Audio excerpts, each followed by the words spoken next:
Hello साथियों, मैं मिथुन आपके अपने परिवार कलम से क्रांति T20 में स्वागत करते हैं। आइए आज का सेशन स्टार्ट करते हैं हम लोग। तो स्टार्ट करने से पहले आपको बता दें, पिछले वीडियो में हम प्रमेय फर्स्ट और उससे रिलेटेड सारे पॉइंट को हम बता दिए थे, जो कि आपका काम करेगा एक्सरसाइज में। तो आज हम स्टार्ट कर रहे हैं एक्सरसाइज, जो कि आपका ये एक्सरसाइज रहेगा प्रश्नावली, यानी कि प्रश्नावली आपका ये 6 रहेगा। क्या रहेगा? 6, जिसका कि पेज नंबर होगा आपका 153।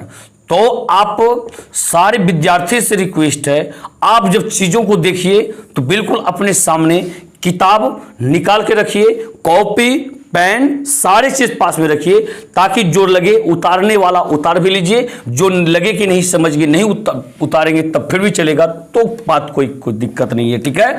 तो लेकिन आप चीजों को अच्छी तरह से समझते हुए जाइएगा। देखिएगा आज का पहला क्वेश्चन, आपका पहला क्वेश्चन आज का जो है, कह रहा है यहां पे किसी सरल रेखा पर डैश बिंदु होते हैं। कितने डैश बिंदु होते हैं, यानी कहने का मतलब इसका कि कितने बिंदु होते हैं। तो देखिए, यानी कि एक का ए नंबर, बात क्लियर है। किसी सरल रेखा पे कितने बिंदु होते हैं। सरल रेखा की बात किया जाए, देखिएगा ये सरल रेखा है, कल आपको बताए थे कितने बिंदु होते हैं, बताइए। गिनना असंभव है, यानी कि इसको अनंत कह सकते हैं। क्या कह सकते हैं? अनंत बोलिए या अनगिनत बोलिए। अनंत बोलिए या क्या बोलिएगा? अनगिनत, कुछ भी आपके ऑप्शन में रह सकता है। क्लियर है? बात समझ पा रहे हैं ना। इसके बाद आप आइए अगले क्वेश्चन की तरफ। Question number B, question number B का था यहाँ पे किसी बिंदु से डैश सरल रेखाएं खींची जा सकती है। कल का पॉइंट, बिल्कुल सारा पॉइंट हम आपको कल बताए हैं। किसी बिंदु से कितने सरल रेखाएं खींची जा सकती है। तो देखिए, बिंदु आपका जैसे ये है, इसे कितने रेखाएं खींची जा सकती है। आप बोलिएगा एक इधर से खींचिए, एक इधर से खींचिए, एक इधर से खींचिए, एक इधर से खींचिए, और चीजों को हमेशा खींचते रह जाइए। बिल्कुल ये रुकने वाला नहीं होगा, ये कभी नहीं कहेगा अब हम जो है ना इस पर में से नहीं गुजर पाएंगे, हमेशा वो खिंचाते रहेगा। यानी इसको भी कह सकते हैं अनंत कह सकते हैं। क्या कह सकते हैं? अनंत बोलिए या अनगिनत बोलिए, अनगिनत बोलिए। क्लियर? इसके बाद क्वेश्चन नंबर सी आप देख पा रहे होंगे, क्या कहता है यहां पे, दो भिन्न भिन्न सरल रेखा अधिक से अधिक डैश बिंदु पर प्रतिच्छेद कर सकती है। कितने बिंदु पर प्रतिच्छेद कर सकती है? कौन? दो भिन्न भिन्न रेखा, यानी कि यदि एक रेखा ए बी हो, दूसरा रेखा जो होगा सी डी होगा, कितने बिंदु पर प्रतिच्छेद करेगा? बिल्कुल एक और केवल एक रेखा बिंदु पर। कितने बिंदु पर? एक और केवल एक बिंदु पर। यहां लिखिए एक, ऐसे आंसर आपका एक हो गया। क्लियर है? आप समझ पा रहे हैं। लेकिन आपको आप बताना चाहते हैं ऑप्शन में ऐसा भी रह सकता है एक और केवल एक, मतलब क्या कि एक तो खींचा जाएगा और केवल एक पर ही, इससे ना तो कम ना ही अधिक।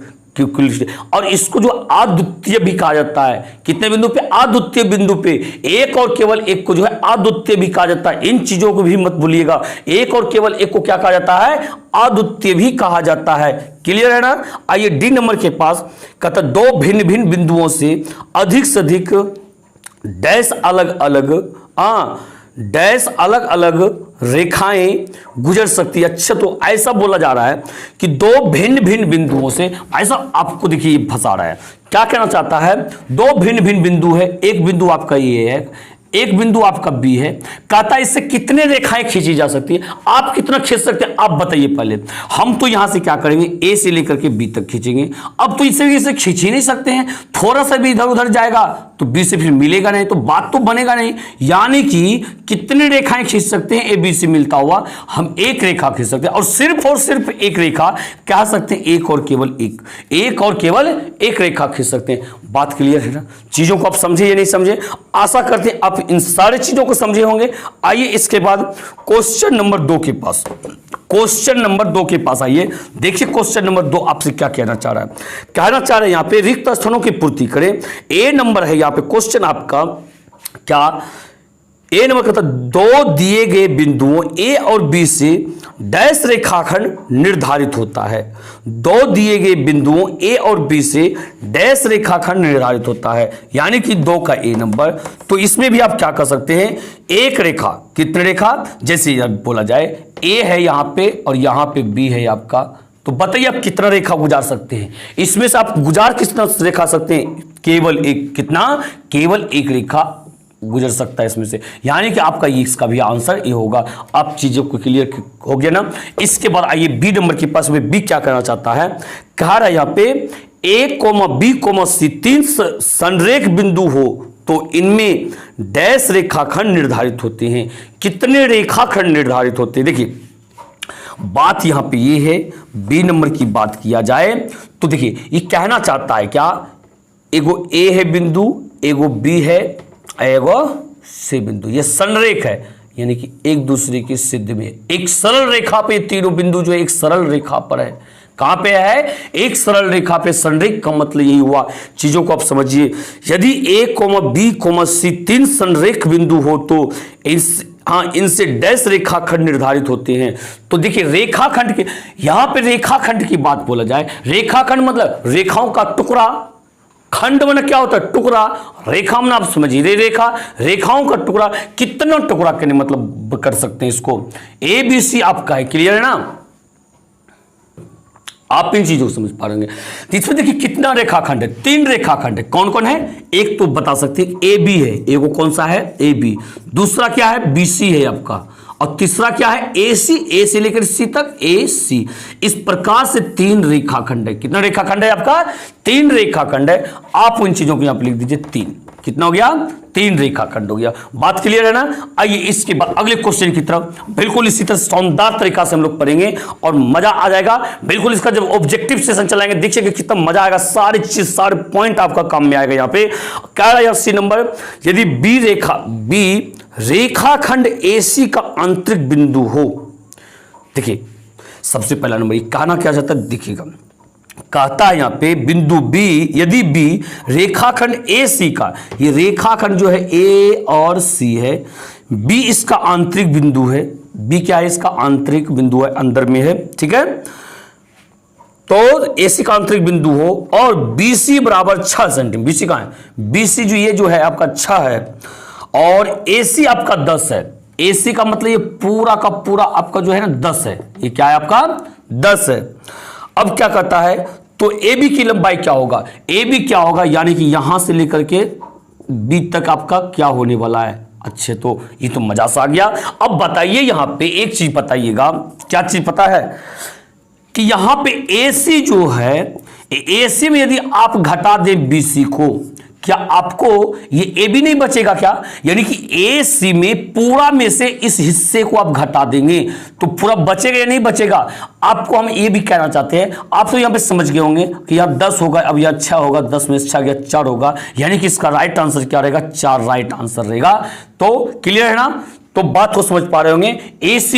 एसी में से बीसी को घटा दे, मिटा दे, हटा दे, सारी चीज एक होता है। अब यदि हम कहने मतलब बीसी को मिटा देते हैं, क्या करते हैं? बीसी को मिटा देते हैं। देखिए आपका ए भी बचा या नहीं बचा? बिल्कुल बचा ना। यही तो आपका कहना चाहते थे कि उसको घटा दीजिएगा तो ए भी ही बचेगा आपका। क्लियर? आइए इसके बाद अगले क्वेश्चन की तरफ देखिए। अगला क्वेश्चन क्या कहना चाहता है? अगला क्वेश्चन जो आपका है यहाँ पे सी नंबर तो हो गया ना, डी नंबर, यदि ए और बी दो बिंदु इस प्रकार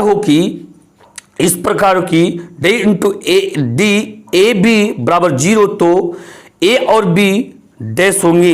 ए और बी क्या होंगे? डैश होंगे।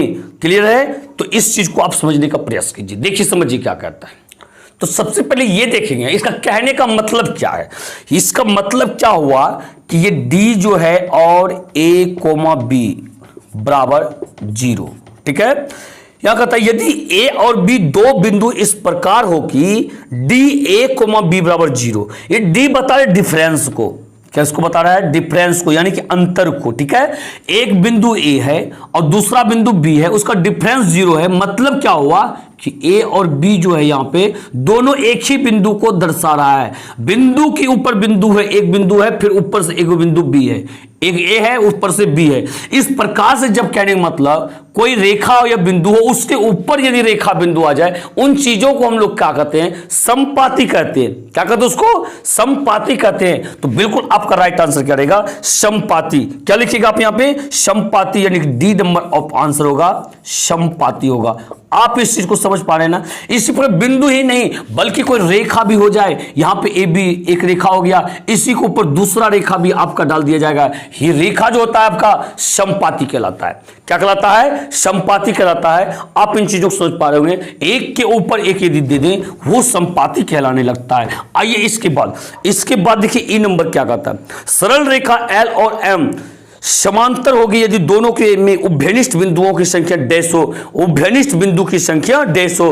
भाई साहब आपको सरल रेखा समांतर रेखा के बारे में बताते हैं। समांतर रेखा किसे कहते हैं? सबसे पहले देखिए, वह समांतर रेखा वैसी दो रेखाएं जो कहने मतलब एक दूसरे को किसी भी बिंदु पर प्रतिच्छेद ना करे, कितना ही दूर बढ़ाने से वो एक दूसरे को प्रतिच्छेद ना करे, उसी को समांतर रेखा कहते हैं। अर्थात हर बिंदु पर उन दोनों के बीच का डिफरेंस बराबर होना चाहिए। हर बिंदु पर दोनों रेखाओं के बीच का डिफरेंस जो होना चाहिए क्या होनी चाहिए? बराबर होना चाहिए, चाहे इसको कहीं भी बढ़ा दे। ये आपका समांतर रेखा होता है। क्लियर है? दोनों का डिफरेंस आपका क्या होगा? बराबर होगा, हर बिंदु पर बराबर होगा। और इसका कहने मतलब कहीं प्रतिच्छेद नहीं करेगा। भाई साहब जब प्रतिच्छेद ही नहीं करेगा अब फिर ये समांतर कहां से, सॉरी प्रतिच्छेद ही नहीं करेगा तो फिर वहां पे कहने मतलब उभयनिष्ठ बिंदु कहां से आया? उभयनिष्ठ बिंदु तो हम लोग इसको कहते हैं, जैसे ये काटा और ये भी किधर से गया और यहां पे काटा। ये एक ऐसा बिंदु है जो कि ए बी का भी है और सी डी का भी है। इसी को तो उभयनिष्ठ बिंदु कहते हैं। इसको क्या कहते हैं? उभयनिष्ठ बिंदु कहते हैं। ऐसा बिंदु एक बीच में मिल सकता है कि नहीं? तो इसमें क्या कर सकते हैं? शून्य। कितने हो सकते हैं? शून्य हो सकते हैं। आप यहां पे शून्य लिख दीजिए। क्या बात समझे? यहां पे शून्य होंगे तो क्लियर है। इस प्रकार से आंसर आपका कंप्लीट हुआ। आइए इसके बाद आते हैं देखिए क्वेश्चन नंबर 3 के पास और देखते हैं क्वेश्चन नंबर 3 हम लोग से क्या कहना चाह रहा है। इन चीजों को आप बिल्कुल समझिएगा अच्छी तरह से। 3 नंबर देखिए क्या कहता है, यदि एल ए बी यानी कि लेंथ ऑफ ए बी यानी कि ए बी की लंबाई, क्लियर है ना, रेखाखंड ए बी की लंबाई को व्यक्त करता है। ये एल ए बी जो रेखाखंड ए बी की लंबाई को व्यक्त करता है तो निम्नलिखित में किस रिक्त स्थान को इस प्रकार भरे की कथन सत्य हो जाए। अब बताइए यहां पे थोड़ा सा देखिएगा, बिल्कुल आराम से देखिएगा। ये 3 है यहां पे, कहता यहां पे एल ए बी बराबर एल ए सी और plus L dot dot dot और क्या कहता है कोमा सी रेखाखंड एपी पर है। सी कहां पे है? रेखाखंड ए बी पर है। ये देखिए रेखा ए हो गया, यहां पे बी हो गया, इसी पर कहीं पर सी है या इसी पे कहीं पे क्या है? सी है।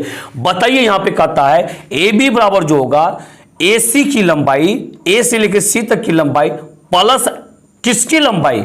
बोलेंगे बी से लेकर सी तक की लंबाई। सी भी लिखिए, ये बी सी लिखिए, बी सी लिखिए यहां पे बी सी या तो सी भी लिख दीजिए। आप ये दोनों चीजों को लंबाई को जोड़ दीजिएगा, आपको मिल जाएगा ए बी की लंबाई। क्लियर है ना? यहां पे बी सी भरा जाएगा या तो सी भी भराएगा। क्लियर है? आप इन चीजों को समझ पा रहे होंगे। आइए इसके बाद इस प्रकार से आपका ये 3 नंबर क्लियर हुआ। आइए 4 नंबर क्वेश्चन के पास और देखिए 4 नंबर क्वेश्चन क्या कहना चाहता है। क्वेश्चन नंबर 4 क्या कहता है? रिक्त स्थानों की पूर्ति करें। कह रहा है यहां पे ए नंबर में एक समकोण में डैश अंश होते हैं। भाई साहब समकोण आप जानते क्या है? जिसका माप 90 डिग्री का हो उसे समकोण कहते हैं। तो बताइए वो अंश कितना का हो गया? 90 डिग्री का हो गया। क्या हो गया? 90 डिग्री का हो गया। क्लियर?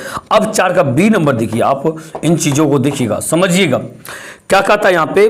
4 का बी नंबर कहता है यहां पे, यदि बिंदु x कोमा कोण बी ए सी के उभयंतर में हो और कोण बी ए एक्स 42 डिग्री तथा कोण बी ए सी बराबर 70 हो तो कोण एक्स ए सी की माप क्या होगा? ऐसा आपसे देखिएगा समझिएगा यहां पे, यदि बिंदु x कोण बी ए सी, तो कोण बी ए सी का मतलब क्या हुआ? देखिए बनाइएगा, यहां पे मान लीजिए ये बी है, बी ए सी है ना,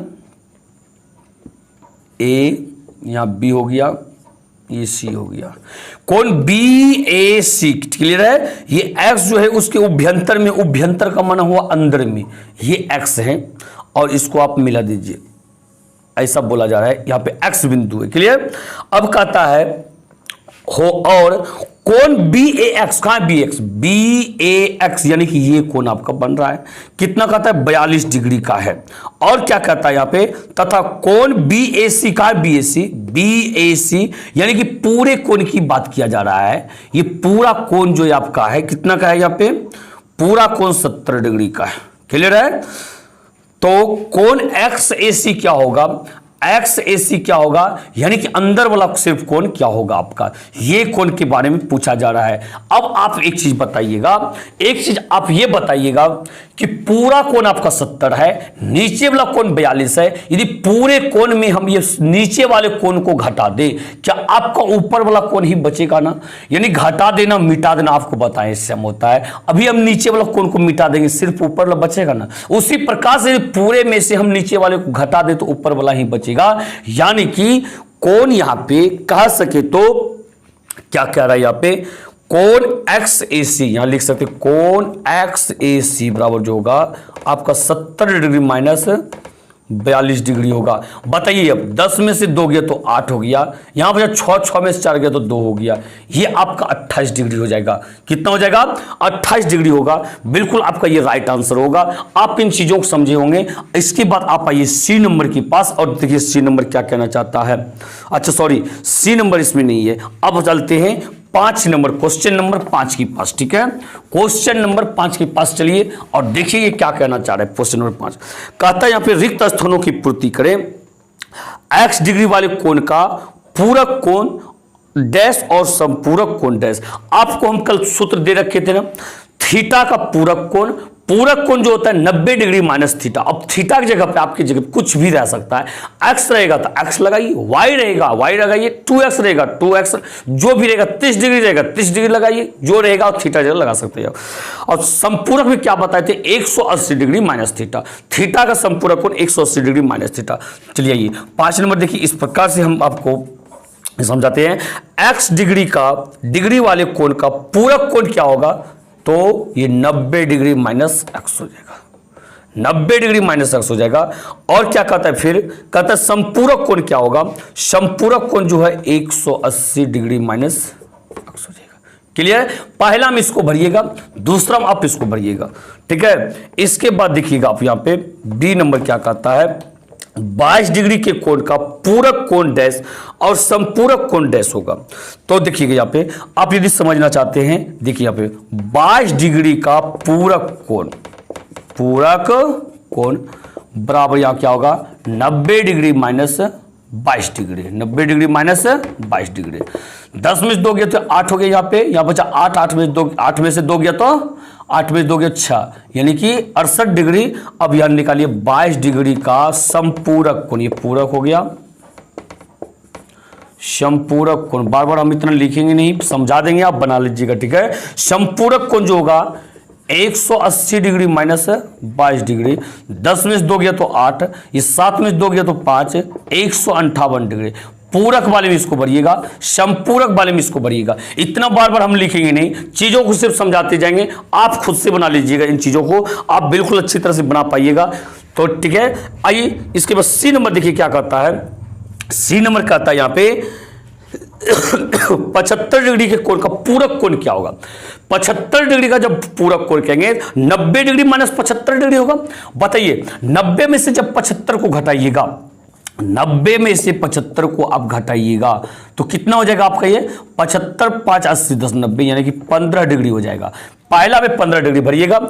इसके बाद कहता है संपूरक कोण भी बोला जा रहा है 180 डिग्री माइनस 75 डिग्री। बताइए 10 में से 5 गया तो 5 हो गया, यहां बचा कितना, यहां बचा 7, 7 में से 7 गया तो 0 हो गया, 105 हो गया। कितना हो गया 105। दूसरा संपूरक वाले में 105 भर दीजिएगा, बिल्कुल आपका राइट आंसर रहेगा। क्लियर है। इसके बाद देखिए आपका क्वेश्चन नंबर डी क्या कह रहा है यहाँ पे, 50 डिग्री के कोण का संपूरक कोण डैश और पूरक कोण डैश। अच्छा तो इसके बाद देखिए उल्टा थोड़ा सा बोल रहा है। सी नंबर तो हो गया ना, डी नंबर देखते हैं यहाँ पे। ये क्वेश्चन नंबर डी के पास देखते हैं क्या कहता है। 50 डिग्री के संपूरक कोण बराबर है। इस बार पहले संपूरक पूछा जा रहा है, कोई दिक्कत नहीं, पहले 180 डिग्री माइनस 50 डिग्री करेंगे। बस कुछ नहीं है, संपूरक कहेगा 180 में से घटा दीजिए, पूरक कहेगा तो 90 में से घटा दीजिए, बिल्कुल आपका राइट आंसर रहेगा। बताइएगा यहां पे 180 माइनस 50 करेंगे तो कितना होगा 130 डिग्री। पहला में 130 भर दीजिएगा। फिर कहते हैं पूरक कोण, पूरक कोण तो इसको 90 में से घटाइएगा, 90 डिग्री माइनस 50 डिग्री बराबर 90 में से 50 गया तो ये 40 डिग्री हो जाएगा। क्लियर है, राइट आंसर यही रहेगा आपका। इसके बाद देखिए क्या कहता है डी के बाद ई नंबर जो आपका यह कहता है वह कोण जो अपने संपूरक कोण के बराबर है, अपने संपूरक कोण के बराबर है। यहां पे डैश डिग्री का होगा तो आपको एक चीज ई एफ जी एच, ठीक है, और आई, ठीक है। तो यहां तक आपको होमवर्क हम दे रहे हैं, इसका आंसर कीजिएगा आप हमें कमेंट बॉक्स में। सिर्फ आपको सॉल्यूशन नहीं करना है, निकाल करके इसका आंसर कमेंट करना है, और यह बिल्कुल अच्छी तरीका से। आप ये नहीं कि आंसर देख के कर दें, बनाइएगा। यदि आपसे नहीं बने तो हमें बताइएगा, वो इतना कमेंट कर दीजिएगा सर इतना नंबर बन गया, इतना नंबर नहीं बना, ठीक है। ऐसे तो हमको बताना ही है अगली वीडियो में। तो चलिए आइए, यहां तक तो हो गया, कहता डी तक ई एफ जी एच और आई आपका होमवर्क रहा। और साथ ही साथ वीडियो को लाइक और शेयर करने के लिए मत भूलिएगा। बिल्कुल अब भी कभी वीडियो को आप लाइक पहले कर दीजिए और अपने दोस्तों में शेयर कर दीजिए, ठीक है, क्लियर है ना। और साथ ही साथ यदि आप में से कोई ऐसे मेरे साथी हैं, दोस्त हैं, भाई हैं जो कि अब तक मेरे चैनल को सब्सक्राइब नहीं किए हैं, चैनल को सब्सक्राइब करके ना बेल आइकन को प्रेस निश्चित रूप से कर दीजिए, ताकि आपको सारे वीडियो का नोटिफिकेशन मिलते रहे और आप शानदार तरीका से सेशन को लेते रहे। मिलते हैं अगले वीडियो में। इसी के साथ जय हिंद, जय भारत।